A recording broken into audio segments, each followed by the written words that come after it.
from November, December, and January, the UAP sightings that are still going on today. Um, there's something going on in our skies, man. There's something happening.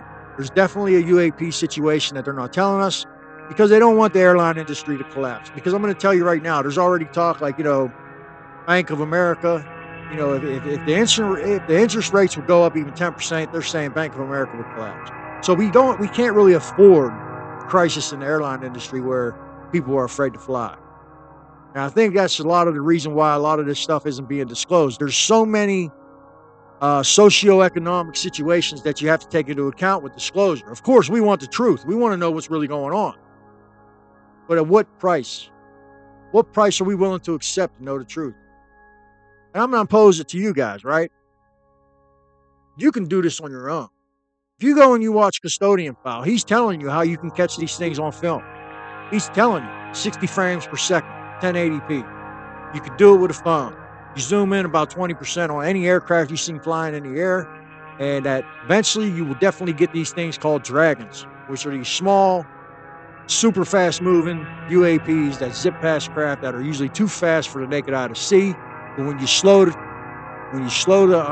footage down, you record it, go back, and you slow it down to 1.5, 2% or something, you'll see this thing pass through the frame.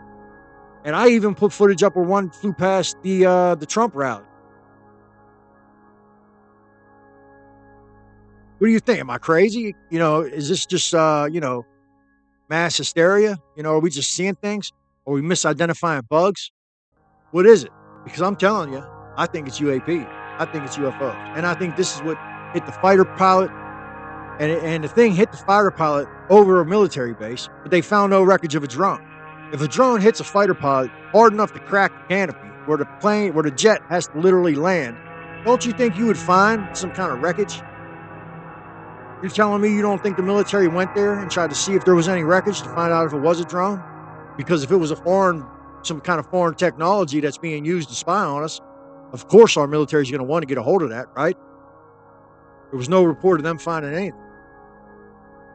So what kind of craft has the ability to slam into a fighter jet, crack the canopy, and not suffer any damage itself? What's that? Of course, I'm sure Mick West and Brian Dunning probably have some type of answer. It was a balloon. Balloon cracked that canopy, right? It was a weather balloon. They were dropping mannequins from the sky.